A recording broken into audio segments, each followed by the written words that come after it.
laqad radhiya Allahu 'anil mu'minin, kwa hakika Allah aliwaridhia waumini wale, idh yubayi'unaka, wakati wakifanya bai'a na wewe ya kuwa wapigane hata kwa mikono mitupu, tahta shajara, chini ya ule mti. Fa'alima ma fi qulubihim, Allah akawa amejua yaliyomo ndani ya nafsi zao, kwenye mioyo yao ya utiifu. Faanzala sakinata alaihim, akawashushia utulivu juu yao. Wa athabahum fathan qariba, na akawapa ufunguzi wa Maka ambao haukuwa mbali baada ya tukio la Hudaybiyah. Aya imeeleweka? Nataka niwaulize maswali sasa, kama aya imeeleweka. Allah anasema amewaridhia wale waumini waliokuwa pale wale. Unajua maana ya kuwa wameridhiwa?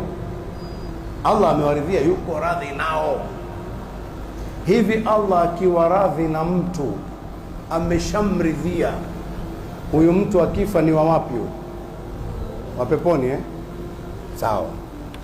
Nikuulize swali jingine. Unadhani kwenye mkataba uliofanyika pale kwenye swala la ile bai'a ile, Abu Bakar atakuwa hayumo? Uliwahi kusikia wewe Abu Bakar, mtume amesafiri kwenda pale, Abu Bakar hayuko? Kwa hiyo Abu Bakar yumo, Wakitajwa waumini wale, manake Abu Bakar yumo. Umar naye nakwambieni alikuwa yupo. Uthmani ndiye aliyetumwa kule, sawa sawa. Ali bin Abi Talib ndiye aliyekuja kuandika mkataba pindi ulipokuwa kunatakiwa kufanywa suluhu. Kwa hiyo wote wanne hawa walikuwa wapo, sawa sawa. Allah ametangaza radhi ya waumini wale. Sitaki kuwataja wote 1400, nataka nikwambie hawa wanne wote walikuwa wapo. Kwa nini nimekusudia wanne? Ndio katika hao wanne wako wanaotukanwa, wako wanaolaaniwa. Analaaniwa Abu Bakar, analaaniwa Umar, analaaniwa Uthman, na wote hawa Allah amewatangazia radhi. Tuko pamoja? Allah akishatangaza radhi, mtu akaja akatangaza laana kwa mtu huyo, huyu mtu ni vipi? Amepingana na aya, anakuwa ni nani? Hata akija na kilemba kiko vipi, huyo si mwenzio. Imekaa sawa? Kwa hiyo usije ukatishwa na kilemba na maneno mengi, tarehe nyingi zinasoma huku, habari hii, sijui kina nani wale walifanya nini, sijui kina Abasi kina nani. Aya. Nimependa mimi nisiende kwenye tarehe, niende kwenye aya. Sawa? Nikusomeeni aya ya pili. Allah subhanahu wa ta'ala anasema katika surati Tauba aya 100, wasabiquna alawwalun, na wale waliokimbilia wa mwanzo kuingia katika Uislamu, wale minal muhajirina wal ansar, katika muhajirina watu waliohama kwenda Madina, na ansar manake watu wa Maka wako walioingia kwenye Uislamu mwanzo, na wako watu wa Madina walioingia kwenye Uislamu mwanzo kabisa. Walikuja pale kwenye hija, mtume alipowatangazia tu wakakubali, akawaambia nendeni mkafikishe ujumbe kwenu. Wakaenda kuwafundisha wenzao kile walichokuwa nacho, ikawa nyumba za Madina zimeingia Uislamu mwanzo kabisa, sawa sawa. Sasa Allah anawatangaza watu hawa wasabiquna alawwalun, na wale wa mwanzo kabisa waliokimbilia Uislamu, wale minal muhajirina wal ansar, katika watu wa Maka na wale ansari waliowapokea watu wa Madina, waliowapokea watu wa Maka. Walladhina tabauhum biihsan, na wale waliofuatia wao baada ya hawa wa mwanzo, hawa kundi liliokuja baadaye likaja nalo kwa wema. Radhiyallahu anhum, Allah aliwaridhia. Waradu anhu, nao wakamridhia Allah. Sikiliza maneno yanayofuata, wa a'adda lahum jannatin, na akawaandalia Allah watu hawa pepo. Allah akisema amewaandalia pepo, manake washaingia, hawajaingia? Shaingia. Wa a'adda lahum jannatin, na akawaandalia pepo. Niwaeleze kisa kidogo hapa, halafu tuulizane maswali. Mtume sallallahu alaihi wa sallam siku moja alisema hivi. Kwanza nifafanue kitu. Sabiquna alawwaluna, walioingia wa mwanzo katika Uislamu. Halafu kuna kundi la pili, walladhina tabauhum biihsan, na wale waliowafuatia wao kwa wema, wema ule ule wa Uislamu. Wapi sabiquna, wapi hawa tabauhum?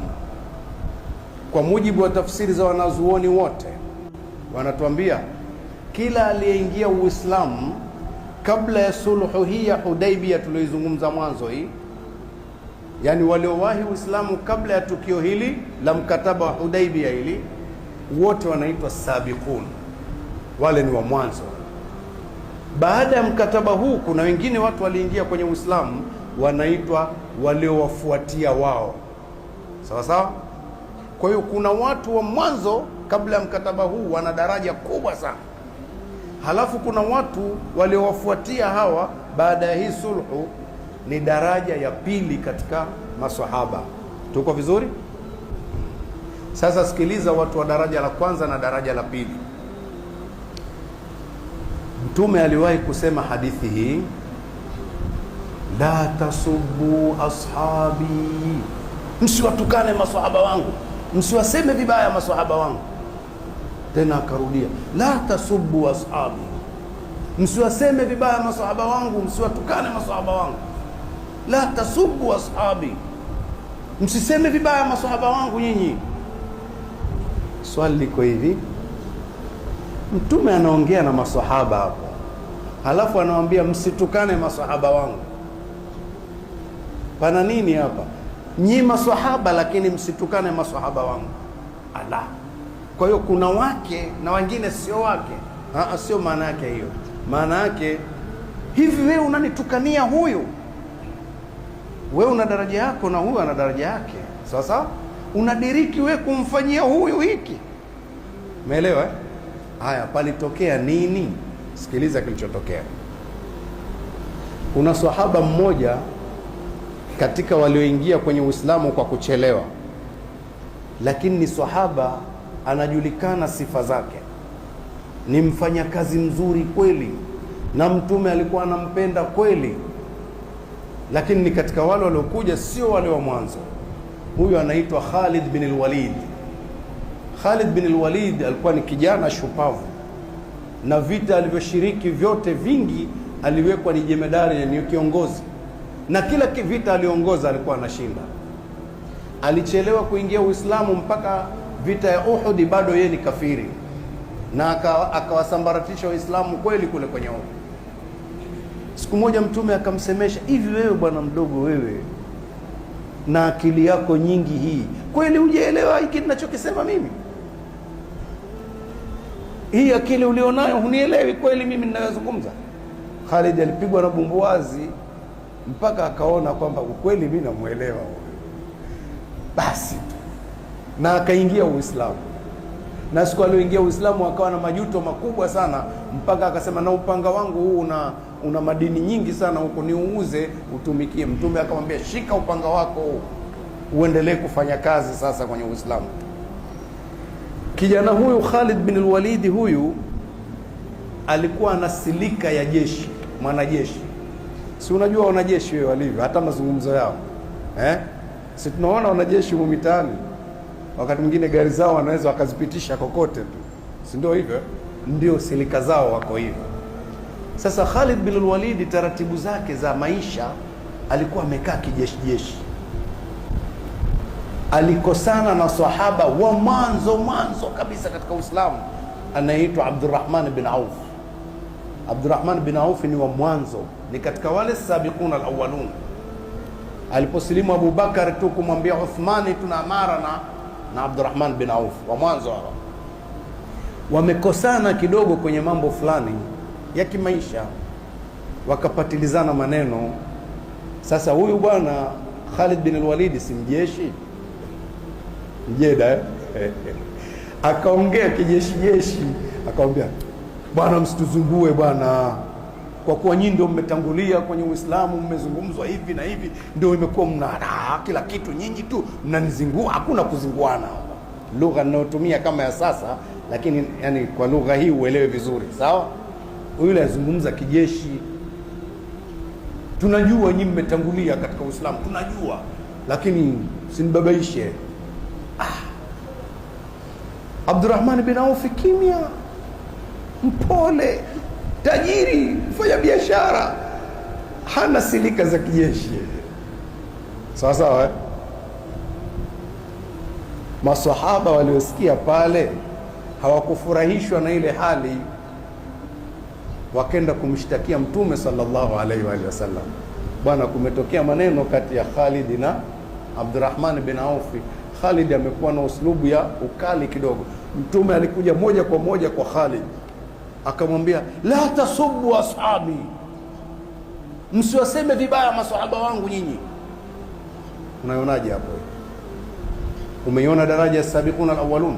Umeiona